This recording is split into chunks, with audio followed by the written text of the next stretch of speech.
Hey, welcome. I hope you guys are getting online for our Gardening 101 session for today. I see a few people are online with us. Sorry it took a second for us to get rolling. I thought we'd wait just a couple of minutes for people to get on. Let us know where you're watching from so we can do a shout out to you. Thank you guys. We appreciate you joining us today. It's kind of windy here, but it's really nice for us to be outside and enjoy some sunshine.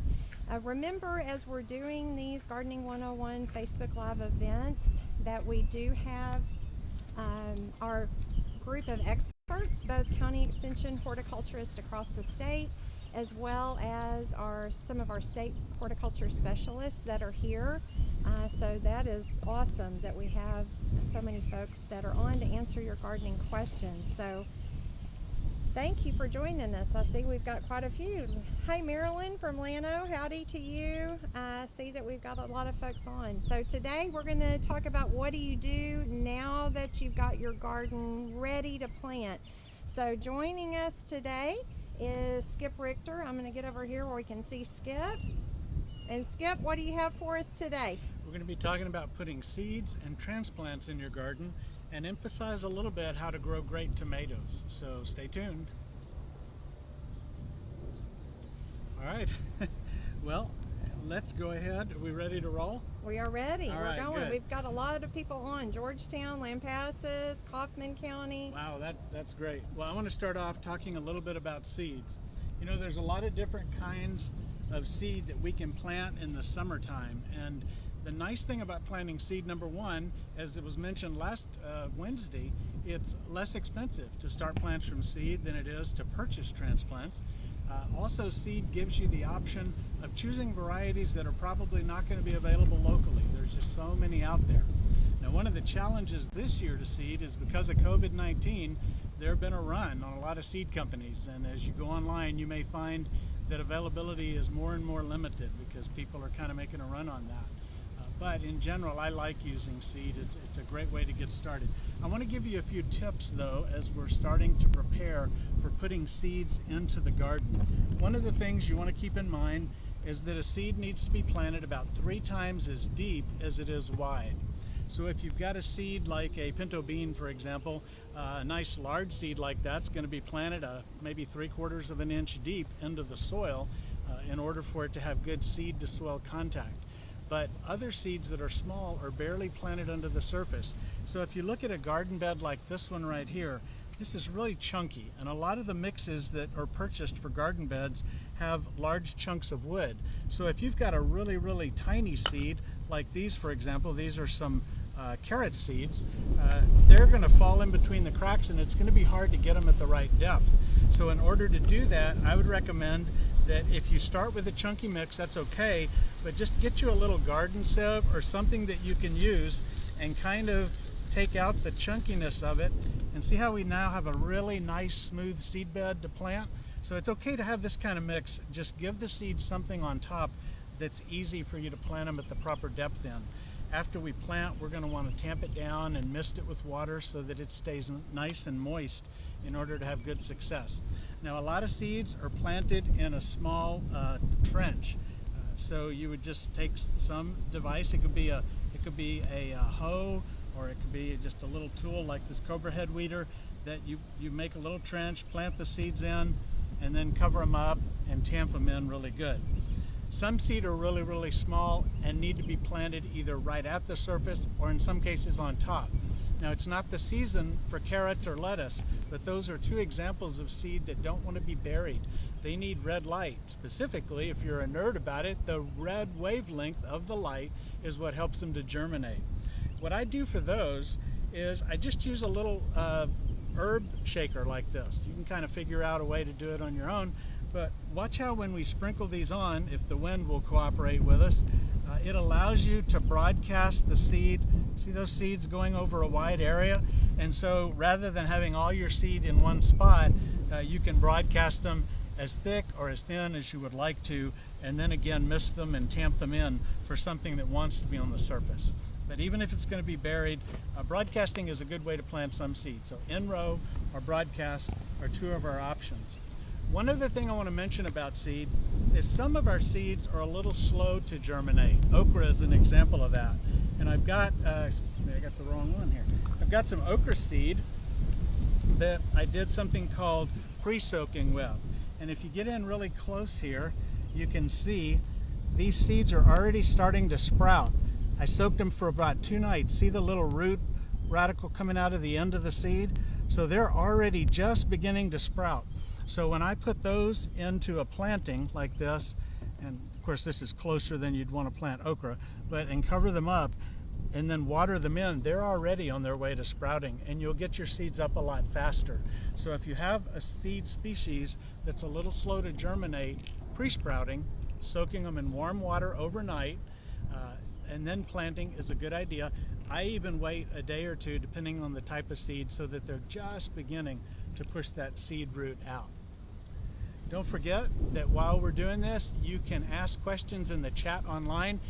This isn't a one-man show. Every week you have somebody on camera and a whole bunch of horticulturists from Texas AgriLife Extension that are online to answer your questions. So you can type them in and they'll answer them as quick as you're getting them out, right guys? Skip, is there a certain vegetables that you really recommend doing direct seeding into the garden for your spring or summer gardens? That's a good question. So the vegetables for direct seeding, usually things that have really large seeds, we just direct seed. So corn, squash, even cucumbers and okra, you can direct seed those into the garden without a problem. You can direct seed a lot of other things too, but some things with small seed, it may just be easier to start them as a transplant and get going that way. Sometimes the weather isn't cooperative. So like in spring, when you want to plant tomatoes, if you wait until you can put the seeds out, it's too late when the frost is past. So we start those as transplants. Sometimes in the end of summer, for example, it may still be too hot. And so broccoli may be easier started as a transplant in a protected spot and then moved out into the garden when that brutal heat of summer breaks a little bit. So it's not a black and white rule, but those are kind of some guidelines to help you along. Let's talk a little bit about transplants. Transplants, when you're purchasing them at the nursery, you want to get a good, healthy transplant. And don't be afraid to take a look at the roots. Now, rather than just yank it out, I pushed from the bottom a little bit to loosen them. And see those white roots that are around the outside of the transplant? That's a good, healthy transplant. If it was solid white roots, it had probably been in there a little too long. You can make it work. You just kind of loosen the roots a little bit and plant it. But if you see a lot of brown roots around the outside, it probably wasn't getting watered and taken care of very good, and so you may want to move on to a different transplant. But let's go ahead and start with this. Here's a pepper. We're just going to make a spot for it here with a trowel. And you want to plant most everything you plant at about the same depth that it grew in the transplant tray. So when I get through with this pepper, putting the soil around it, I'll just press it down like that because you want good contact with the edges.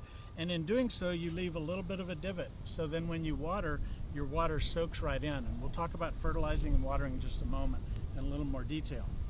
Some plants, here's an example of some very unhappy transplants. The Society for the Prevention of Cruelty to Plants is probably on their way here right now just for doing these things. Okay, so look at these little tomatoes. They're dry, they're not taken care of, the roots are dead, but this plant in this stage of wilt will actually survive, so you can keep it alive. But I use it because it gives me the opportunity to talk about burying tomato stems. If you come in close, you'll notice that along this tomato stem there's little bumps. Those bumps are root initials, and you can even see some roots on the plant that have started above ground and they're working their way down. When you bury this stem, it'll form roots all along the stem. Look, here's some new ones coming on the bottom right here. So what we'll do is we'll remove the old leaves, and again, a wilted transplant like this is not what we're wanting to use. I just wanted it for an example. We'll remove some of the older leaves, and what we'll do in this case, I'm going to go ahead and make a little bit of a trench, and we're going to lay the transplant down in the trench and let the end stick up above the soil, so when we cover it, we bury almost all of it. Now, we can put a little stake there, but it'll stand up on its own. Again, this is a sad little wilted transplant, but when you water this in, all along here, you're going to get roots, and it does really well. One other trick, in addition to making a little kind of a pool or a divot for watering and fertilizing, is you can take a milk carton and punch some holes in the bottom, and then put your soluble fertilizer in the milk carton, maybe just a teaspoon of it, fill it full of water and set it right down here, and it'll be like a little drip irrigator that'll slowly leak all that nutrient water right out on the roots. One additional thing you'll want to do if you want to try that with your tomatoes is put some gravel or small rocks in the bottom, because once that milk carton gets empty of water, a wind like today is going to send it, and your neighbor 2 houses down is going to be calling, asking you to please come back and get all your milk cartons that have ended up in their yard. So that's a kind of quick way to kind of be able to take a transplant and get it planted and get it established where it can grow really well. I want to talk a little bit about tomatoes before we go further. Actually, I want to show you one other thing. You can take a piece of paper. I use just an envelope or something like that. You can take a piece of paper and put small seeds in a folded up piece of paper like this envelope.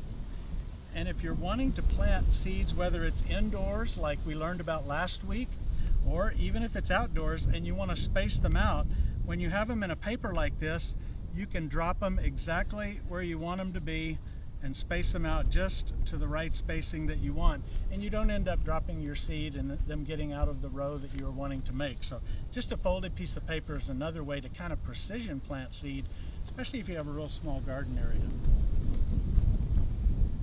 All right, let's talk about tomatoes. One of the most important things about having success with your tomato transplants in the summer is, number one, start with transplants.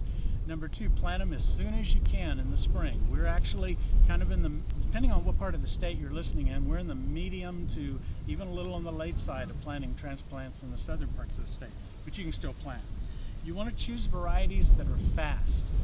Here, between our last frost and then that hot summer weather, when the nights are hot and sultry and the days are hot, tomatoes don't set well. And so we want varieties that are really fast. Brandywine is a great famous tomato, but it takes so long that you don't get very many tomatoes from the plant because of that.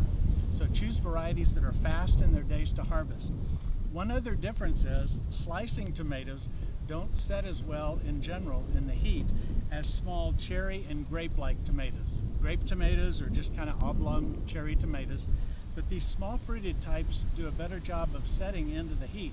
So I usually plant a mix of both, so that when these quit doing a good job for me, I still have some tomato flavor out there in the garden. Skip, are there some specific tips on selecting a healthy transplant? Well, number one, don't be afraid to pop it out and look at it in the nursery to see how the roots look. I have occasionally even popped a plant out and found little nematode knots on the roots, and that was certainly one you don't want to bring home. You want a transplant that has good green color and good vigor. These obviously are in big trouble. That wouldn't be a great one to select. But these pepper transplants look really good and healthy.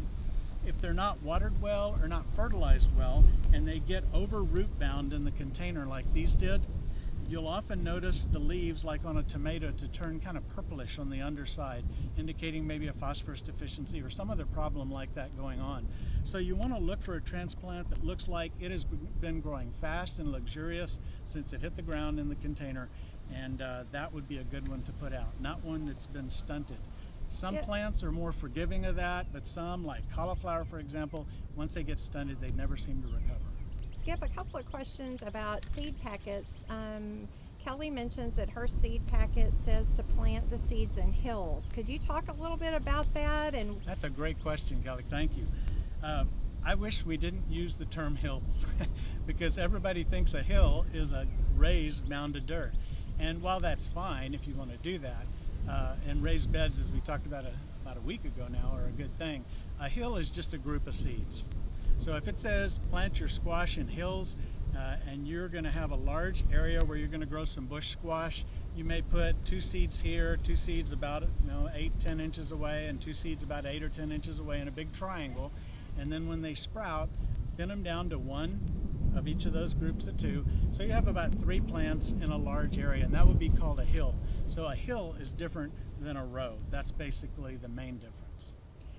Several people asking questions about where can they find out when to plant. When is the best time to plant certain vegetables? Okay, well, I'd start with your County AgriLife Extension office. They should have information there. There's good information on Aggie horticulture as well, but the best thing you can do is just talk locally to people in your area about the best planting time. Usually with warm season crops, that's our last average frost date in your area. But having said that, that's a good guide for new gardeners. But you'll find experienced gardeners cheating and going earlier and earlier. They are gamblers. Transplants and seeds aren't that expensive, so they may, be 2 or 3 weeks before the last frost starting to get those things out, knowing that they may have to replant or they may have to come out and cover them up. And speaking of covering the plants up, there is a material called floating row cover, and it's a spunbound polyester material. It's like this. This is a spunbound polyester row cover. This is actually a heavier weight, more like a frost blanket, but there are weights that are about 1/3 this thick, and they make a really good seed starting cover. When you put seeds out, like today, it's warm, it's sunny, and the wind is blowing, and you put those things right at the surface, they're going to dry out before you're back in the house. So if you use a row cover fabric over the seed bed, it helps slow that drying, keeps it moist so you get better germination. You still need to get out and water regularly to keep them moist, because once a seed starts to sprout, it never needs to dry out or it'll die. Once it gets a root down, then it's on its own and it can handle it. But in the sprouting, you want to keep them moist. So rather than just laying this on the soil where rain and things would tend to wash it in, you may use like a hoop of PVC. I've set bricks down the row and put it over that just to hold it up a little bit off the soil to keep rain from washing it into the dirt. But that's another tip to kind of help you have good success with your seeds. A couple of questions people had about companion plants. Do you recommend those, or you have any thoughts on that? There's a lot of different ways that companion planting is purported to work, and a lot of times things that are claimed just don't hold water when it comes to research, but there are examples of times when companion planting can help. There are plants that actually benefit the plants around them in the way that they grow. That's kind of a complex thing, but a lot of what you read about in that sort of arrangement, we just don't have the research information to be able to prove it. There are sometimes plants that can be more of a trap crop, and they can help pull the pests off of your desired plant onto something else, so that then you can either destroy that plant or spray that plant and not have to spray your own plant. That would be more of a trap crop kind of companion planting arrangement. And then sometimes having a plant, for example, you're planting in the summer, maybe it would be good to have a taller plant on the west side so your new tender transplants and seeds getting started have a little bit of a break from the western sun. That would be another kind of a companion planting scheme that you might make. But it's a little bit complex, but just remember that a lot of things claimed don't necessarily hold water. Awesome. I think we're about ready to share a little bit about what do you do after you get them started and some things about fertilizer. So as we get ready to go there, I was going to show a few trellising options. This is a great big one, but those of you that may have cucumbers or pole beans, having a place where they can climb is really nice. And then whether you're doing container gardens or in-ground beds, I'm sure a little bit later we'll be talking some about drip irrigation. That's a good option for you. So we're going to change gears a little bit. I'm going to get the camera turned around, and Skip's going to talk to us a little bit about some fertilizer options. Last week we talked about preparing your beds and making sure that you've done a soil test, you've got good nutrient content. Even when your nutrients are okay to begin with, you need to supplement a little as you go. And one of the ways that we supplement is right at transplanting. When we put in a new transplant, water those transplants in with a dilute solution of nutrients. Now, there are a lot of varieties, a lot of options out there. We don't recommend any particular brand, but there's everything from commercial types, or synthetic types of fertilizers that can be mixed in water and water plants in, to organic options, things that may contain fish emulsion and seaweed. For example, those are two of the more common ingredients that we see in organic options. Just follow the label carefully. Mix them in water, again, according to the label, because you don't want to burn plants, and then use that water to water the plants in to the garden. That gives those new transplants a really quick, immediately available nutrient boost to get them going, because you want them to start growing fast. I usually repeat that watering in about a week later. Some people even go another week later in doing that. But then as they begin to grow, there are all kinds of fertilizers you can use to supplement them. Again, your fertilizing ought to be based on a soil test, but there are products that are synthetic. There's a number of different versions of organic products as well. So however you want to garden, you just want to start with your soil test, find out what nutrients you need, and then use the particular product that gives that ratio of nutrients so that you can keep plants growing. Mostly it's nitrogen that we're giving plants a boost with, and I'm telling you, these new varieties that have been developed over the decades are just amazing racehorses when it comes to production. So you don't want to put them out on a poor pasture and have them just survive. You want to push them along with the top quality of nutrition so that they produce like they're genetically capable of producing. And that's true of a lot of our peppers and eggplant and tomatoes and other things like that. So keep pushing them along. If it's a bean or a pea, something in the legume family, you don't need to push them so hard with nitrogen. In fact, that encourages more vine growth and at the expense of production. But for most of your garden vegetables, a little bit of food over time helps. There's immediately released fertilizers, there's slow release fertilizers. Slow release tends to be a little more expensive, but it gradually feeds over time, and you're not likely to burn with those kind of fertilizers. How often should they apply fertilizer? That was a question that came up during the growing season. That kind of depends on the plant. You know, I'll take sweet corn for an example. We want to start with a good nutrition level in our soil. As the seeds get up and get about a foot high, we're fertilizing them. They get up about knee high, we may be fertilizing them again, or even when the first tassel begins to appear in the whorl up in the top of the corn plant, we may fertilize the final time there, because corn really benefits from boosts of nitrogen. Other things on the other end, again, beans and peas, you may never add any once you've got them planted and got them off and growing. It just depends on your soil. Sand or clay, lots of nutrients, poor nutrients, that's kind of the guide right there. Could you talk a little bit about watering? Do you wait for the soil to just dry out before you water, or what's a tip related to that? That's a good tip. One of the best water measurement devices, one of the highest tech, most accurate devices, is the end of your finger. If you stick your finger in the ground about, maybe 2 or 3 inches and feel the soil, you'll know if it's moist or if it's dry or if it's somewhere in between.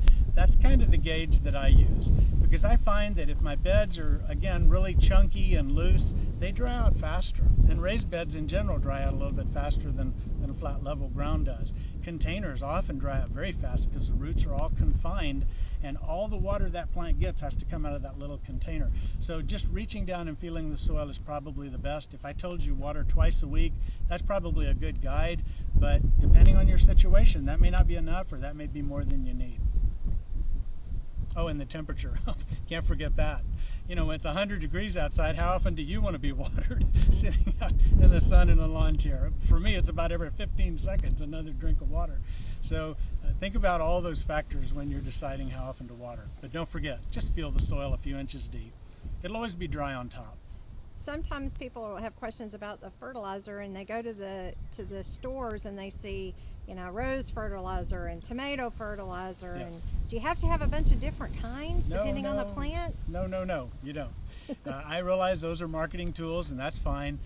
And they may be a blend of nutrients that species generally needs a little more of, but in general, it's what's in your soil that matters. So it may say this is a fertilizer for roses or tomatoes or whatever, but if your soil is what says what fertilizer you need for your roses or what fertilizer you need for your tomatoes. In general, plants take up nutrients in about a 3-1-2 ratio. Lots of nitrogen, not as much phosphorus taken up, and a moderate amount of potassium, but that doesn't mean a 3-1-2 fertilizer is right for every garden. It's what your soil says. Go to soiltesting.tamu.edu, find out what's in your soil, and that way you won't waste money on fertilizer or cause an imbalance to become even greater than it already is. Hey, Skip, we even have somebody listening from England, so shout out to our friends across the pond. That's wonderful. We should have had a translator for the podcast. You have to understand Texan, right? Well, Yes, I'm gonna let that go. Yeah. One last question I see on here about watering. Is it better to water morning, evening? What time of day would you recommend? Well, the more often you wet foliage, the more often you have leaf diseases. And can we walk back over here while we're talking about that? Sure.